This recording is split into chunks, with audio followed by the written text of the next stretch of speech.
Michael, if you don't mind, I'm going to say something about you first. I've seen you do some silly things in your life. I've seen you do some classy things. Seen you do many great things. But what you did for your wife tonight, that was very classy. Very classy. Well deserved. So that was my first goosebump for the night. And I call that a major private victory for me, as it was a public one for everyone, but it's a private one in my heart. I felt warm. So that, putting all that joking to the side, you could be the most annoying person in the world. But let me tell you, Michael, I have an unconditional relationship with Michael. I can hate him for one day, and I can love him the next day, and he knows by the end of the night I will call him. And I love you. And as much as we get on each other's nerves, it is truly an unconditional love. So if I never told you that before, I care for you, I love you, and I will do whatever it will take for you, whenever you need it. So let me talk about my favorite subject. This gentleman, Sensei Benny, has taught me so many things.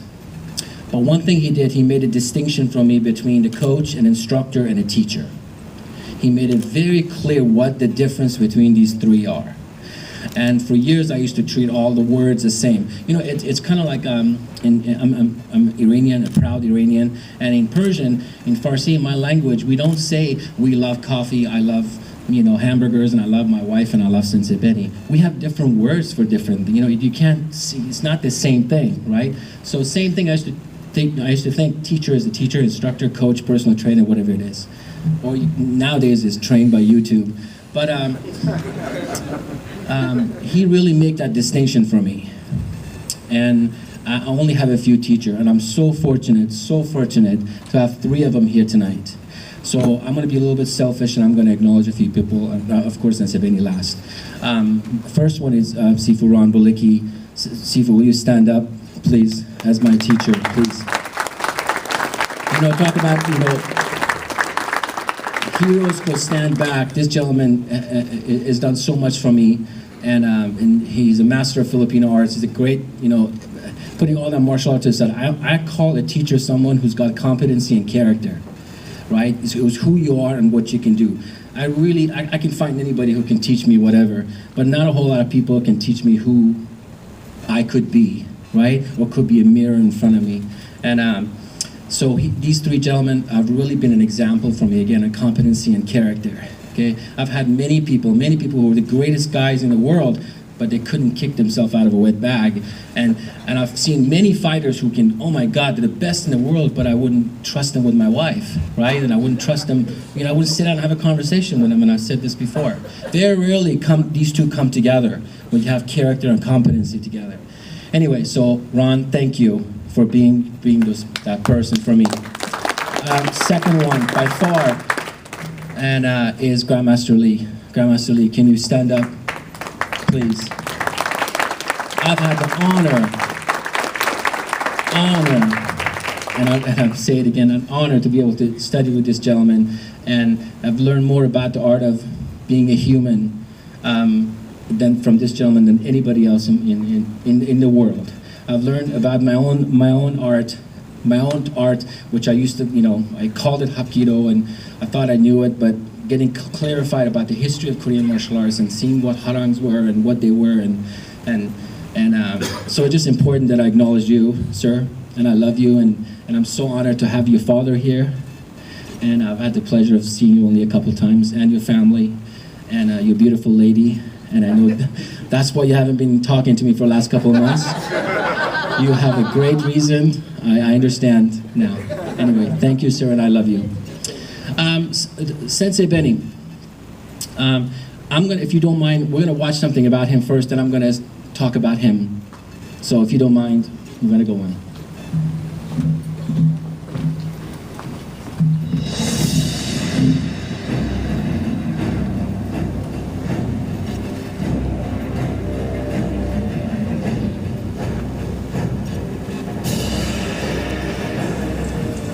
Benny Urquidez was reared in a natural athletic environment passed on through the generations of his Blackfoot Indian and Spanish ancestry.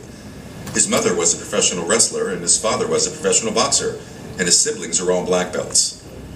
Competition came early for Urquidez when, in 1958, at the age of 5, he was enrolled in a boxing gym and was already competing in pee-wee boxing bouts at the Olympic Auditorium in Los Angeles, California. 3 years later, he took his first step into the martial arts under Kempo karate instructor Bill Ryuzaki. He received his black belt at the age of 14. Wanting to take his art a step further, in 1964, Urquidez decided to give the tournament circuit a try and chose to participate in the point fighting division. He quickly gained a reputation as an extremely colorful fighting individual. With the guidance of his brother and mentor, Arnold Urquidez, Benny Urquidez was molded into a dynamic fighting machine. He was like raw energy waiting to explode. One of the moments that Urquidez gained legendary fame was his legendary jump-spinning back kick. It was so fast and so powerful that he was nicknamed the Jet by his peers after witnessing the speed and accuracy of his lethal kick. Urquidez was so impressive that Ed Parker asked him to join the United States team and compete throughout England and Belgium. In the early 1970s, the art of full-contact karate was introduced. Although tournament point fighting at this time was much more powerful and injury-prone than today's fighting, full contact took the martial arts into the next level, into the ring. Unfortunately, full contact karate quickly became a disaster. Those fighters that were regionally rated in Karate Illustrated magazine's regional top 10 rankings were expected to carry the torch into this new form of combat. To people's amazement, they were bowing out of this new sport just as quickly as they had entered it. Unlike their point fighting bouts in which fighters used traditional punches and kicks and would stand back and wait for a point to be called, this time they were actually getting hit in the face. Point fighting leaders who were used to 10-second bouts were falling into exhaustion in full contact 3-minute rounds. Point fighters from the tournaments didn't know how to train to endure several rounds of unending striking and hitting. Once hailed as the new sport of karate, full contact karate was about to be knocked out of its misery before it really began. Fortunately, full contact karate was about to get a big shot in the arm. With the assistance of his brother Arnold, Benny was about to change everything. Training for full contact took a whole new approach and fighting a whole new methodology. Through a mix of exercising and training routines, jump roping, bobbing and weaving, shuffling and more, Urquidez took his martial arts skills and combined them with his boxing past.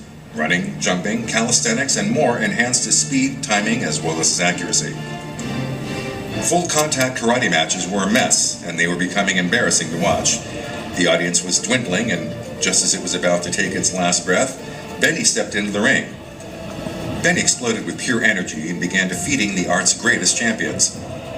His matches quickly became the talk of the town as audiences were drawn back into the arena. Outmatching, outlasting, and outkicking his opponents, Urquidez became the art's greatest asset of success. As a result, his opponents were taking note, and from that point on, everything changed.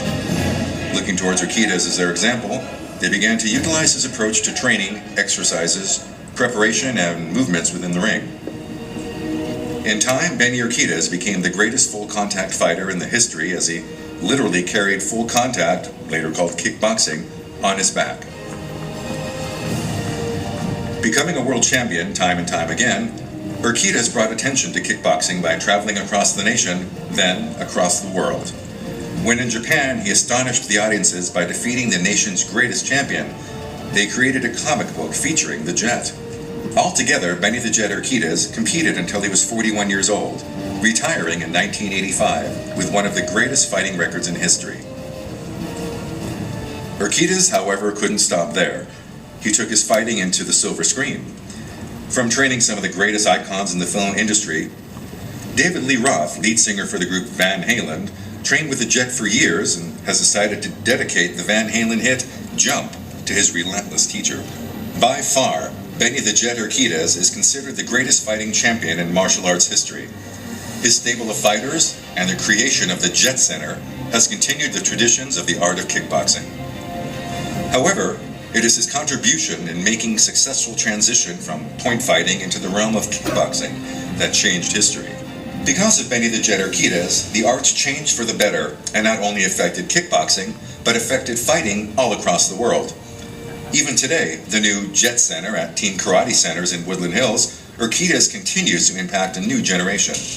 Therefore, it is with great pleasure, honor, and respect that the Martial Arts History Museum is proud to bestow Benny the Jet Urquidez into the Martial Arts History Hall of Fame.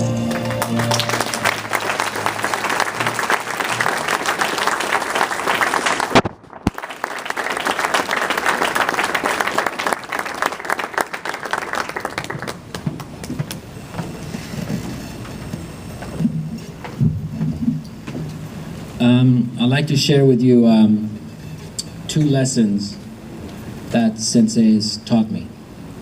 And he has a special way of teaching me. And one of the signs of a great teacher. And we have a sign in our school that says, preach all the time. If necessary, use words. He doesn't use his words that often. So he taught me these 2 lessons I want to share with you really quick. His beautiful wife, Sarah, Sensei, thank you for being here tonight. She called me one day, said he has some of the belts of Sensei he found, and he was wondering if I want them. So, and the thought went through my mind, you were wondering if I want his belts? You know? So, of course, I was really excited. I got a couple of his belts, and I was really excited. I framed it for him in a glass inside our school. If you ever come into a school, you see it. And I couldn't wait to show it to him. And he came in and I took it to the Sensei, I have a surprise for you. Put your belts up. He looked at it and goes, oh, that looks good. Then changed the subject, went to something else. And I was kind of like, oh, wow. So he has this other thing he does with me, clears the air. So I cleared the air with him and said, Sensei, was that okay? I mean, you know, put your belts up. And it's funny because he said, Fariborz, you didn't do that for me. You did it for you. I don't need those belts. That was my past. I don't live in my past. I don't care. You did it for you because it makes you look good. So, thank you for that lesson, Sensei. Anyway, but that's what I mean by teaching me by doing this stuff. Second one, I never forget, was 2 years ago in my black belt testing, one of the black belt testing, I had the honor of having him on the board. And all my students doing demo, everybody does demo, and I don't do demos. I don't know why, but I don't do demos. And so Sensei said, why don't you go out there and do demos? And I said, Sensei, it was really hard putting this together, and you know, whatever, excuses, whatever. And he said, I don't understand. Then he looked at me, he goes, okay, ask me to do something. And I said, excuse me?